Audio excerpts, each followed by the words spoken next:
What's up, everybody? It's Sid and Millie back with another episode. Nice. Thank you so much for joining us today. We'll hmm be chatting about Kevin Hart's new movie on Netflix called 72 Hours. Facts. Yeah, we watched it last night, and yeah, we were just looking for a film to watch and settled on comedy and decided to go for it. So yeah, Yes. decided to check this new Netflix movie out. So Yeah. So before we get into too much of the actual movie itself, what was mm. some of the feedback that you've been kind of seeing online about it?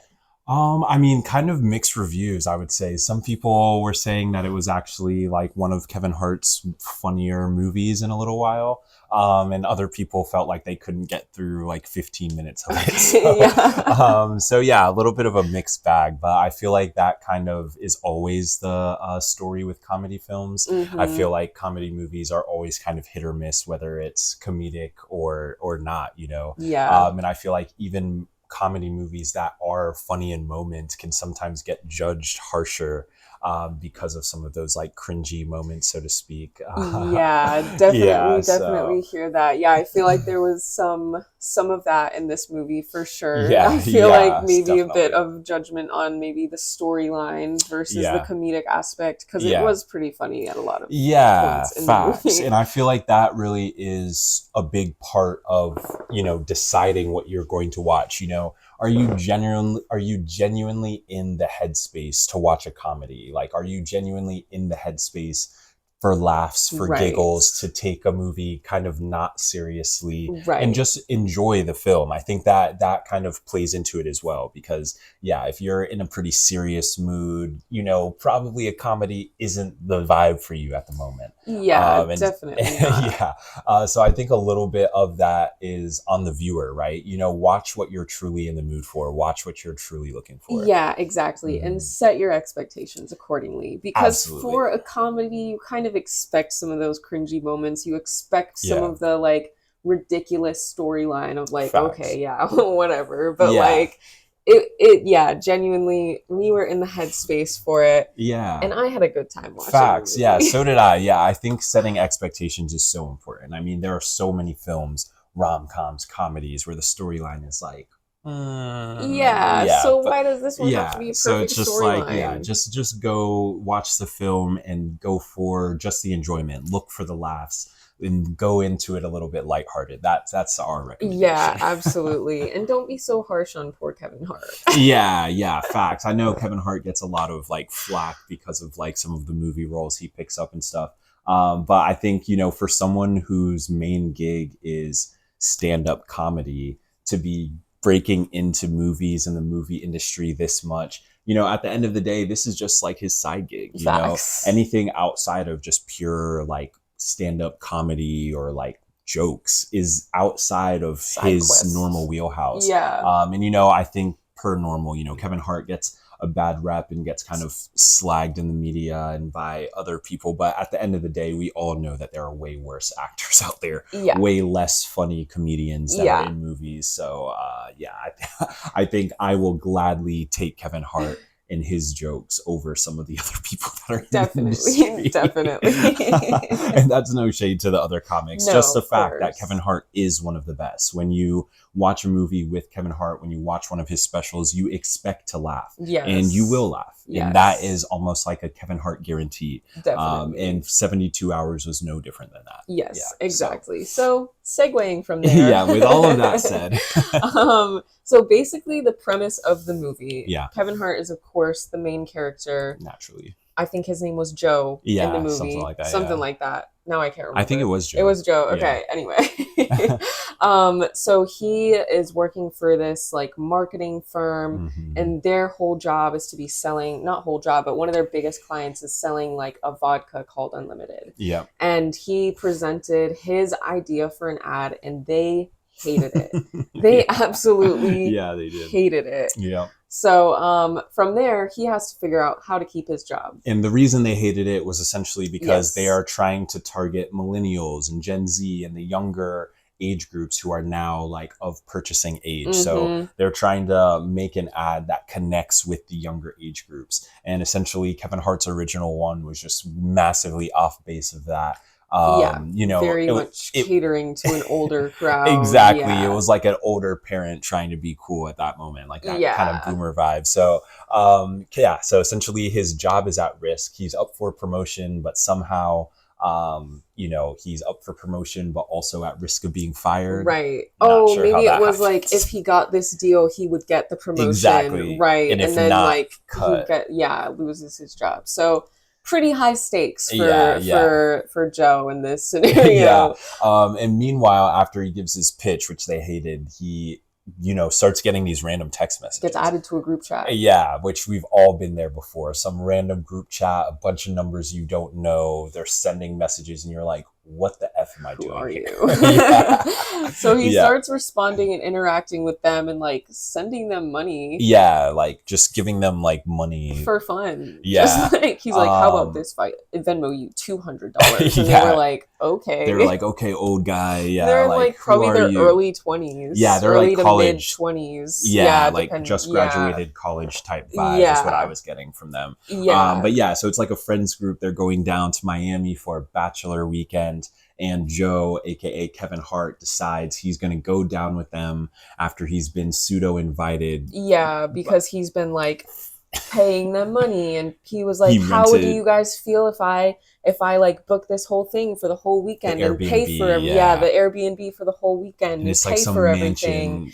And they're like, "Yeah, Yeah, of obviously, course. of course." So he gets the invite through I flaunting don't his know if they money. thought he was gonna show up, Yeah, but exactly. obviously, if he paid for it, guys, But first of all. yeah, he had like the code to get into the Yeah, house. So yeah, he ends up joining this younger group of individuals, and his whole plot is that he is going to essentially use them to get insight on the inner workings of the younger mind, so that he can come up with a better ad for his vodka, yeah. essentially to save his job. But meanwhile, at the same time, he's having this turmoil with his relationship Right, also. yes, because I was, yeah, literally gonna say whenever Mm, he was about to leave, we also found out he has a long-term partner, a yep, long-term yep, girlfriend, and she's basically waiting for him to pop the question. right. And before he left, they had a whole moment where he was down on one knee about to start packing his suitcase. He's holding her hand, Yeah. saying all these sweet things, and then he's like, "Yeah, I'm going to Miami." And she's like, "What? Yeah, she Thought you were literally about to thought he was propose to me." proposing. And so she essentially, well, she didn't move out at that point. Not at that point, Not at yeah, that but she point. was She pissed, was yeah. pissed. So yeah, everything in Kevin Hart's life up going into this trip is really rocky. Yep, and Um, all his clothes get ruined on the way right, down. he put yeah, His oh like hair man, dye in his bag, no plastic bag around it, and it exploded all on over his all of his clothes. clothes. Because then that was a whole other side story. Exactly, yeah, it was. Yeah, because essentially they get into the house, they're in Miami. All of these young guys, they're like, "Oh, what's up, Unc?" You know, they're they're He calling was him like, old and "What?" stuff. He's like not having that, but it's obvious like the age gap between him and the kids is Like 20 years. ridiculous. Yeah. Literally. But it's like a group of four friends. They've got freshman who is the funniest person I think probably in the whole film. Yeah. Then they had a red-haired guy who had just gotten out of a long-term Yep. relationship after he got cheated on. Then they had the the guy who was getting married. Yep, the The groom, and the best man. and then the best man. Yep. So that was like the core four group, and then you had Joe, Kevin Hart, this 40-plus-year-old add-on to this college to group. their group. Yeah, I'm like, I don't remember any of their names. Yeah, honest. me So either. that's how we will know them. Yeah. Freshman, redhead, groom, and what's his name? Other main Best character. man. Best man, yeah. That's how we will refer to them. Facts. So yeah, so their weekend gets started off. They like check in. This is when Kevin Hart found out his clothes were all like ruined. Yep. Which prompts him to like go. If you've been to an Airbnb, you know that they typically will have like a closet or a door or something that says, you know, don't enter, open, like, you know, because restricted. exactly, because typically the hosts will keep their own belongings in those sorts of spaces. Yep. And so there was one of those signs on the door, please don't open. In the closet. In the closet. Kevin Hart, of course, opens it and gets like clothes because he doesn't have any clothes. Meanwhile, the closet he just broke in is like a kingpin drug guy. His like dad who had passed away, his summer attire. Right. And so it like cuts to another room with a bunch of camera, like surveillance equipment, basically. Yeah. And then they're talking about how how this guy who's renting the Airbnb went into the summer closet and was like taking clothes out of it. And so Exactly. then that also like sparks another It's conflict. yeah, that sparked like the big like sub conflict that was going on in the whole thing, which is like the gang and the drug Right. thing. But yeah, essentially the first night, all right, Kevin Hart, the first night they were trying to go out, they're at the liquor store like buying alcohol and stuff. Kevin Hart buys 2 bottles of Pepto Bismol. And downs them at the register. Down like chugs Downs, them. chugs them. And he's like, oh, you gotta coat your stomach lining, like trying to give the younger guys advice. I know. And then after the first one, he was like, but that isn't the real one. The second one is the coat.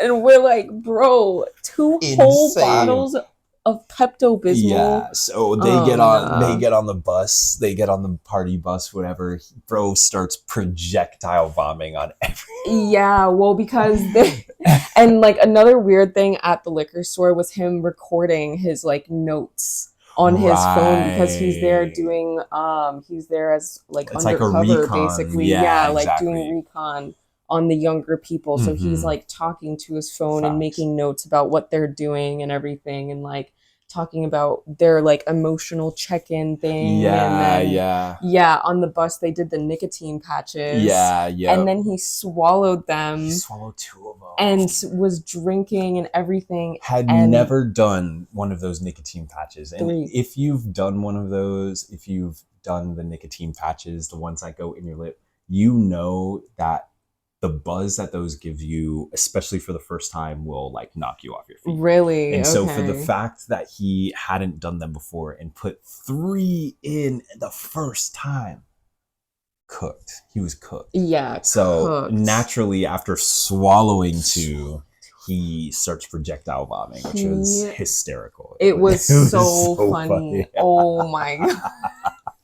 That shit cracked me up. You actually have to go watch that scene. Yeah, no, that was hysterical, honestly. If nothing else. Like that and that's kind of like what we're getting at. You go to watch a comedy movie, you want to laugh, right? And this movie has the laughs. Yes. There are laughs embedded into this film. Definitely. Yes, there are cringy moments. Yes, there are moments that are hard to watch, but there are laughs in this film, and that's what you want from a comedy. Yes, absolutely. So yeah. So that spirals then. So he projectile vomited onto all of them. Yeah. All 4 of them. Everybody. So then they go to a laundromat, and all 4 of these like younger guys are in their boxers washing their clothes at the laundromat, while Kevin is fully clothed, wearing suit like with like a very flagrant like yes, literally undershirt, looking like a pimp. Yeah. And so he's at the ATM trying to get cash. I forget for what, if it was for the laundromat or what, Right. but he was getting a bunch of cash. And someone approaches him and starts like basically asking about, literally soliciting the guys. And he's like, "You're not buying my boys," and like flying the money all around. Facts. And then the cops literally pulled up. Oh my god. Which was crazy. Yeah. Which, again, like the dynamic between the groom and the best man. Essentially, the groom is in this relationship, about to get married. He's very serious about his wife and those things. But his, best man is very still stuck in their college days. He wants to party, like is calling him, weak for getting married. Like criticizing him for getting married. Yeah, and telling him he's going to prison and all of those sorts of things. Like the toxic. Yeah, so there's a little bit of a disconnect within the friend group with the 2 main friends because they're not exactly seeing eye to eye on the sanctity of marriage. Yeah, exactly. And like they're childhood best friends, So like I feel like that sort of dynamic is different because as childhood best friends you get like a really strong relationship and bond at the beginning, but then you obviously grow and change as adults, and maybe you don't really change and grow in the same ways. So Facts. we really saw that highlighted Facts, in this movie. which was like a good underlying theme that Yeah. they put in there. They did a lot in terms of like the emotional connection of the friend group and how they checked in with each other. Like some of those notes that they put in were really cool because those sorts of things are important. Like friends to check in on how everybody's doing in a moment, seeing, you know, everybody's mental state. I thought those elements were like really cool. And also like the friend group had kept track of their memories. And those sorts the little of things. scrapbook and everything. Yeah, so it was a really wholesome group of friends, and I feel like Joe couldn't have probably gone to a better group of guys, like bachelor party. Oh man, I'm just thinking about the redheaded dude. He was cracking me up because just the part when he was explaining what happened in his relationship before, and he was like, the first time she cheated on me, I said blah blah blah blah blah, but the second time she did it, I just didn't understand. But then it was the third time. I just couldn't make excuses for her anymore. And then Freshman was like, hey man, well at least it was a black guy, so she was diversified. I know. And bro was like, yeah, at least she was inclusive. Crazy. Yeah, that was good. That was good. That was and the hilarious. freshman, it's not like he was a freshman. That is what they call him because he repeated freshman year of college. Yeah. And the guy is just hysterical. So funny. The character in the film just has one brain cell bouncing around in there. And it is just so funny. I mean... They're like, how's everybody feeling? He's like, I'm feeling Miami. And everyone's like, yeah, no, we're in Miami, but how are you feeling? He was like, I don't know, guys. I feel the energy. I feel Miami. Everyone's like, all right, bro. All right. No, but towards the end of the movie, it was cracking me up because Kevin Hart would be trying to like interact with him. And then Freshman would say some outlandish shit. Kevin Hart would just be like, all right, I can't even address you right now. I'm just over it. Yeah, that was crazy. Oh my God, that was cracking me up. But essentially, Joe is trying to the whole weekend just stay in good favor with these younger guys. He's trying to capture images of them enjoying this alcohol and all of this without stuff. Their consent. First of all, completely without their consent. Which was another thing they kind of brought up in the movie, which I did appreciate, was how weird and creepy those spy glasses and spyware are. Unacceptable. Facts. Because go ahead. I'm just saying we should not normalize those sorts of spying shit in our society. No, absolutely not. Because I was going to say the first night he was using his phone and they didn't like him taking videos. No photos. They were like, all right, fine, you can have this one video. It's weird, but we'll let you take a video. Yeah. And then after that, no, because they just didn't want that. And then he reverted to using like spyware glasses and then a necklace that had a little camera in it to like take videos of them while they were out and drinking. And weird. They were like from his coworker who's like kind of his assistant, kind of his right hand man at work. The guy from Severance with the glasses, if you've seen that's right. He was the one who kind of he was from Severance.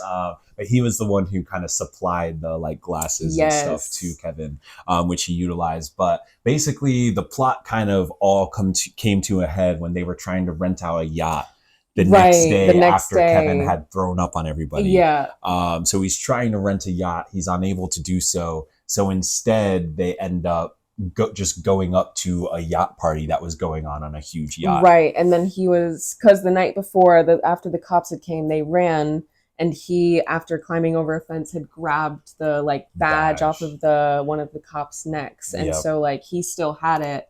And as they went up to the boat, he like was being all secretive and like flashed the badge to the bouncer and was like, I didn't want to have to do this, but me and these guys were getting on the boat. And the bouncer was like, all right, I can't really say anything, So then they all went on the boat. Right. And so it's like a big party. Like they're actually enjoying themselves at first, but this is kind of where we get a little bit of the insight of the dynamic between the groom and the best man. Because the groom got a phone call and basically went away from the group and the party to talk to his fiance and to-be wife. And that Kevin Hart found him out there when he was trying to get away. And basically they sat down, and it was like a pretty serious conversation where the guy was kind of expressing to Kevin that he wasn't able to like share his excitement and stuff for the marriage because his best friend was so anti. Yeah, and very much like negative towards the feelings. Exactly. And be like, oh, you're such a, you know. Like, yeah. And so, yeah, so that was kind of that dynamic. But needless to say, Kevin Hart kind of goes wandering off and wanders into the room with the drug dealers. Yeah, well, because he's running around saying, where's the food? Where's the food? Where's the food? Who does that? You're walking into all these different rooms, climbing stairs, you don't know the people who own this yacht. I know, you weren't even supposed to be there. You're acting like this is your house. I know, walking around like opening crazy. all the doors. Is there food here? And then walks in on. He walked into the kitchen. Oh, okay. It was the kitchen, but it was the drug guys. Got it. Okay, but literally walked into a drug kingpins basically meeting. Yeah, and so they were gonna off him, but forced him to take lines of a white powdery substance in order for him to prove he wasn't a cop. Yeah. And so once he did that, they let him go. But the thing that Kevin had told us earlier in the film is that when he does that certain white powdery substance, he has an alternate persona that comes out. Yes, and it came out. It came out on the boat in a big way. In a massive way. And I would say his personality when he's on that substance is probably one of the cringier parts of the movie. Yeah, definitely. Because it's kind of like that vibe of like someone putting on an accent of another like race of people that, you know, you really shouldn't be doing. Yeah, which they did address at the end of the movie. They did address it. They definitely did. Which was good because they essentially, it was like the kingpin at the end of the film essentially said to Kevin, oh yeah, well, when I do X substance, I have a really hilarious black guy accent. You want to hear it? And Kevin was just like, no, that's offensive. And the guy was just like, see? And Kevin was just like, I get it now. I see it. Now that you've explained it in that way, I understand. But they were putting it under the guise of the fact that he wasn't doing it like on purpose. It was only when he took that substance, and that's why he didn't take it. Excessive amounts of that substance. And that was when he didn't take it. Yeah, he blacks out and turns into a different person. And they made it clear that he was like turning into a different person. There was a whole like thing. But honestly, one thing that surprised me in this movie, but I was actually glad to see, was the fight with Cat Williams. I mean, that was hilarious. Yeah, so when he popped up behind Kevin and Kevin turned around. And then, like he was in his persona. So he was like in his Tony, whatever, Ricardo Montana personality. But he had this whole altercation with Cat Williams. And if you know, in real life, they actually did have a real life altercation, which caused beef between them in real life.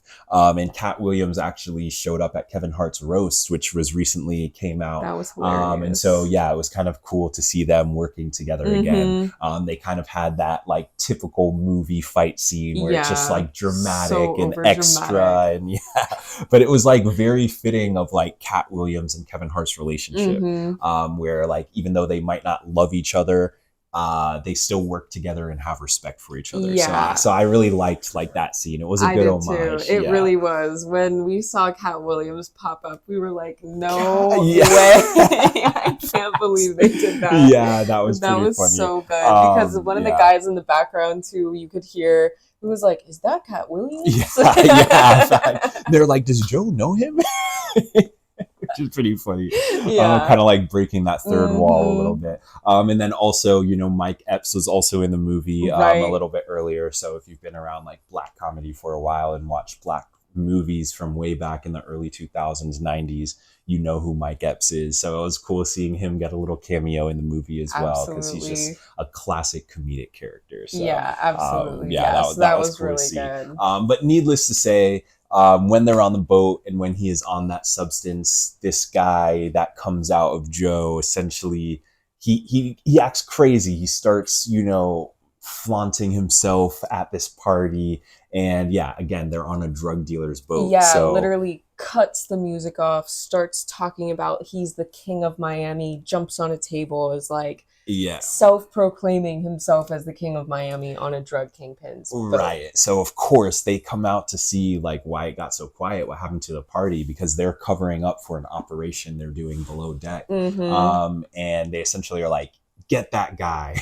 Yeah, because they see it's the same guy they just fed the powdery substance to. So they wanted to get him, but essentially as they're approaching, Kevin Hart and all the guys freak out and they jump from the deck they're on and hop on these jet skis and sail off into the distance. Which the audience knows because we were keyed in earlier that they were packing large amounts of said powdery substance into the jet skis. Yeah, so they essentially ran off with the stash of this pin. Yeah, crazy. And then like later that night, of course, like the drug guys are looking for them, trying to find them, but of course, like, you know, we're still mainly just focusing on this bachelor party, on like what's going on and the interactions between the group and the friends and Joe, because all of this is happening outside of their awareness. Right. They have no idea they're being chased down anybody. Yeah. So they end up meeting like a group of women at a club one night.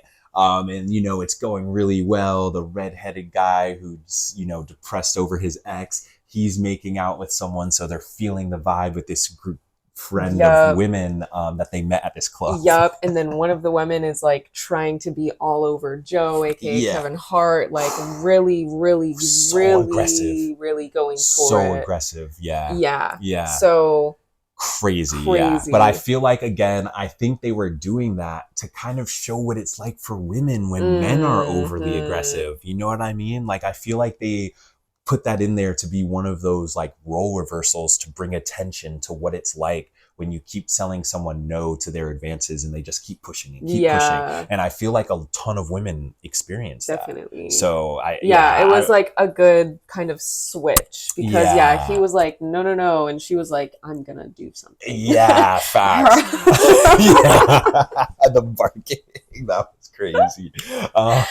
But yeah, so anyway, they're at this club and of course the drug dealers get there and they're like going through the crowd trying to get to them. Looking around. Meanwhile, the women had corralled all of them out to the limo to go to the next location with them. So they narrowly escape running into the drug dealer again.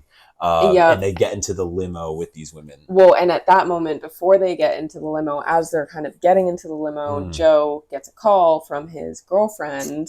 Yeah. And then in the background, all you can hear is the woman on the... Joe, come here and give me that D. Yeah, literally. That's all you could hear in the background of the phone call was the woman who was aggressively approaching Joe. Man.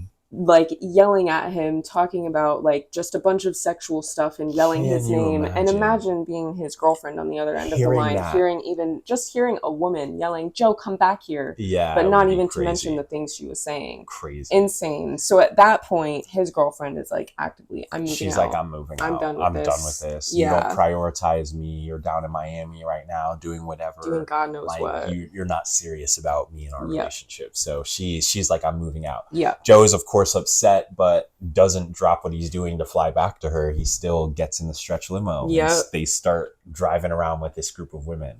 Yeah. They all take shots. They're fed shots, which inevitably they got roofied. Put them to sleep. They got roofied by this group of women, all of the guys. And so they wake up the next morning on a deserted island. Literally on an island. On a whole island. How did they get there? They're all just basically washed up on the beach. No wallet, no phone, no phone. Everything they had gone robbed. And then on this island, because they don't know they're on an island at first. Right. So they're like walking around trying to find a road, but they just keep hitting shoreline after shoreline. Yeah. And then they find a fisherman's boat and ask for a ride back to Miami. And they get locked in the bottom, like basically the basement, the cargo hold of the boat. I was like, I don't know what that's called. And it was a illegal fisherman who was smuggling whale penises. Into Miami. Wow. So what? Yeah, insane. But obviously basically, illegal. The Coast Guard shows up shortly thereafter. Yeah, you hear over the intercom, "This is the U.S. Coast Guard," and all of them on the bottom, they're like, "What's going on?" Oh man! And then you hear the guy on the boat, the captain, be like, "You'll never get my penises." And then just gunshots through the boat. So they're like getting down, like obviously terrified because they can't tell what's going on up there. Then they see like an extra boat go like off into the distance, and the helicopter goes chasing after that boat. And then it starts flooding. All the bullet holes start sinking. Yeah, they start sinking. The boat starts sinking. So they open up out of the cargo hold, and they essentially have to use the whale penises to float back to shore. And they are just anyway. They're humongous, first of all, and then on the shore, after they're all exhausted, they wash up, all still holding their whale penis. I don't know why they dragged them to shore with them. But the redhead guy knew a concerning amount about whale penises. Yeah, well, because he had mentioned that during his breakup, he was just learning on the internet, just like doing a bunch of research. Well, yeah, but regardless, he knows a concerning amount about the whale penises. That's valid. I'm gonna stand. Yeah, no, that's valid. But anyway, so they all wash up on shore holding their respective whale penis, and Joe washes up face down on a jellyfish. Yeah, so his face is just it was hysterical. Crazy. It was like Hitch when he had the shellfish allergy. The whole that's exactly what it looked like. And then so that what I was saying before about the information. Yeah. So the redheaded guy is like, you need to use the whale penis. It has healing properties. Oh my gosh, lucky enough for you, there's still coming one. So he uses the tip of the whale penis and is blotting it on his face, rubbing it. And he's like, oh my god, I'm probably going way too into detail on this, but it's dripping off. Oh yeah, it was crazy. It was so crazy. That was insane. But yeah, basically they get back to the house. They don't have anything after this. And one of the guys is like, oh, we'll Find My iPhone on this laptop. And they open up Joe's laptop and they see all the pictures, all the images that he had been taking of them in secret with his freaking spy glasses and his little spy necklace. And they're pissed. Clearly, of course, betrayed the group. Yeah, violated their trust, betrayed the group. I mean, it's a massive invasion of privacy. Yeah. Just all of those things, I mean, didn't respect their consent, like nothing. Right, yeah. And one of them mentioned that against their consent. And so they essentially kick Joe out. They're like, hey man, like you can't be here anymore. Like this is unacceptable. Get out. Yeah. So they kick Joe out. Lock him out without any of it. Lock him out, yeah. Oh, I guess they threw them over. They threw it out, threw it out the window. So Joe is kicked out of the group. The kingpins are still looking for him, but again, that's kind of happening in the background right now. So he goes and he's just sitting at the bar somewhere when he sees the same group of women from the night before. That's right. They were about to essentially do the same thing to another group of men that they had met. Yes, so he gets up and starts booking it. And I mean, he's not fast. He's not fast. They really play into the unfit. Like, as you get older, you really lose a lot of fitness. They really played into that. I thought they were playing into the baby legs, too. Oh, because earlier in the movie when they did the running, and he just couldn't keep up because he was so winded. Facts. So that's what I was thinking. Yeah, that's facts. Facts. But yeah, so he runs after the limo. It's like pink Hummer limo. Yeah. And jumps on it when they stop at a light. Jumps in there. Jumps through the sunroof, and then tells all the guys that are on there, because one of them had already taken a shot. He's like, don't drink that. Smacks it out of someone's hand. So all the guys are like, oh, no, we got to get out of here. Let's go. Right, because one of them had already drank it, and you could tell he was like about to fall asleep, basically. Yeah. So the rest of them, they all left, grabbed that guy and left. Yeah. And then it was Kevin versus this four group of women. And it is just an all-out brawl, ready. Like a slow motion car brawl. Like, they're just like fighting. They've got all these like things. They try and throw him out the door at one point. Literally. It's just like a comedic punching fight. Him in the face, using the heel to like try and stab him. Yeah, he's just getting his ass beat. But 4v1, he still took the win though. He ends up getting the book, which is like the friend's scrapbook of all of their memories. That was like one of the items the women had stolen. So he gets the book back, goes back to the house, walks in there all beat up, bleeding. And then when he gets back to the house, all the guys are like, about to jump him. He was like, I got the book. And then they all like popped up and he's like, what the hell happened? But basically while he was out, the drug dealers came and kidnapped the groom, thinking that, we got him until you guys get us the shipment that you stole. Yes, exactly. So it wasn't really important that Kevin got the book back at that time because the groom had been taken by the Kingpin. Right. Yeah. And like the only person that the Kingpin wanted to speak to was Ricardo Montana. So they had to go to the jet skis. They got their package of the, powdery payload. They had to get Kevin to take more to turn back into his persona. Yeah. And when he did, they set up the arranged meeting. And then they went to go meet like the boss, the head boss. Yeah. Well, because that's also when they found out Freshman of all people was like poly something.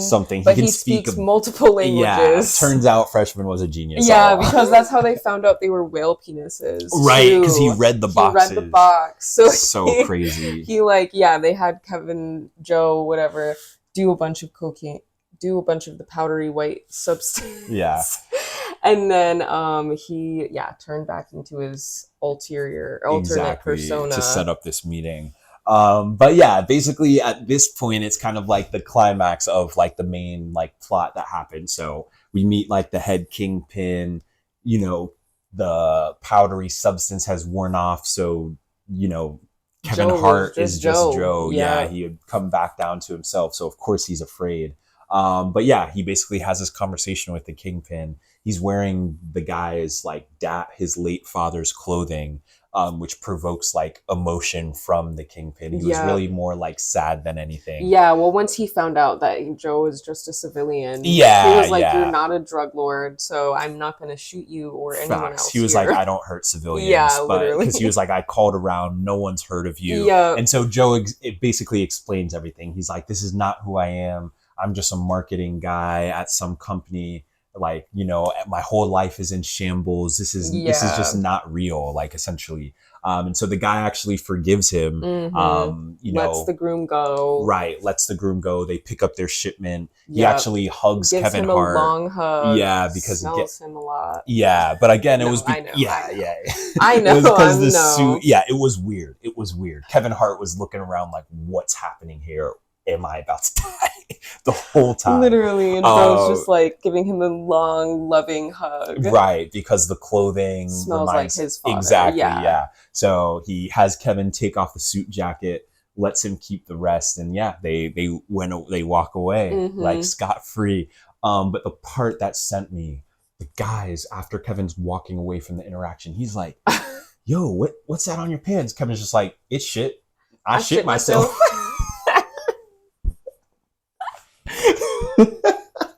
And they're like, you know what? That's fair. It was a scary situation. That's shit. Shit myself. Can't say anything about it. Oh man, yeah, that cracked me up. That was hilarious. But yeah, essentially, then after that, Kevin is getting back home. He's gonna go back home, try and sort things out. Yeah, because earlier the best man had destroyed Kevin's laptop. Right. So he didn't have any access to his files or anything anymore. Right. So he was cooked for work. And as he's like landing or getting back, whatever, one of the best man actually sent him a presentation for the unlimited like vodka that they were trying to sell. Yes, because then it like cuts to the meeting where they're supposed to be showing the ad or whatever, and then Joe is like, I'm literally not going. Like fully prioritizes his girlfriend. Well, his girlfriend still, because they haven't officially, but and then she's like moving out. He gets to the apartment. She is actively moving her stuff out of the apartment. Yes. And Kevin laid it all on the line. Like it was kind of that like romantic scene where he like explains, you're it for me.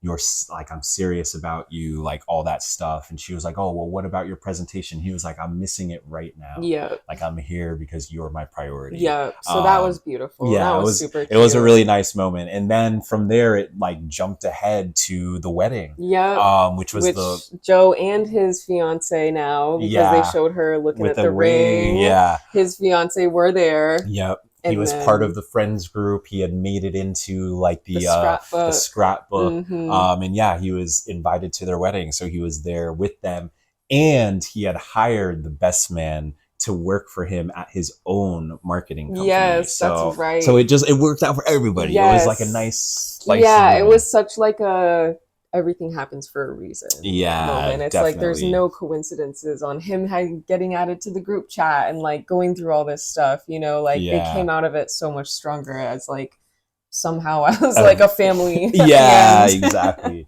And yeah, then just Freshman cracked me up when Joe was asking for a hug at the end. Oh, this was when he was leaving Miami. This was when he was leaving Miami. And he's like, all right, guys, can I get a hug? And Freshman goes, you want to touch us? That was oh man, that was so hilarious. Funny. The guy who played Freshman in this film is hysterical, like so that funny. Was so funny. And I think that was kind of the end of the movie, right? Yeah, that was it. Because I was gonna say honorable mention for the bloopers. Oh, the bloopers! We want bloopers. Bring bloopers back. The bloopers of this movie were hysterical. Yeah, we were really laughing They were nonstop so through the funny. bloopers. Yeah, the bloopers I'd watch them again. Just the bloopers. Yeah, honestly, the bloopers were fantastic. Yeah, I feel like it really goes into the kind of, I don't know, the behind the scenes, which I think is cool. And it's like it humanizes the people in the movie. It's like, okay, these are actors. This isn't a real movie. Yeah, like, exactly. Yeah, the bloopers were such a good part of it. But yeah, I think overall, like, it was an enjoyable film. It was an enjoyable watch.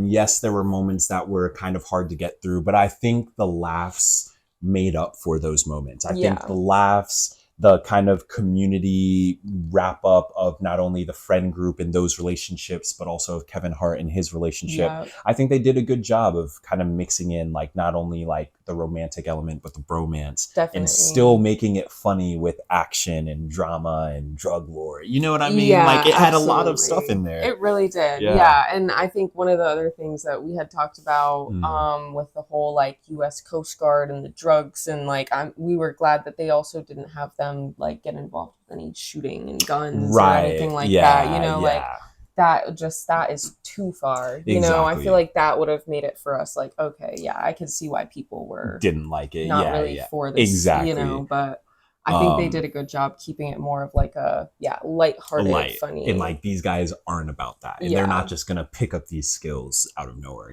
So I could appreciate that definitely. Realism as well.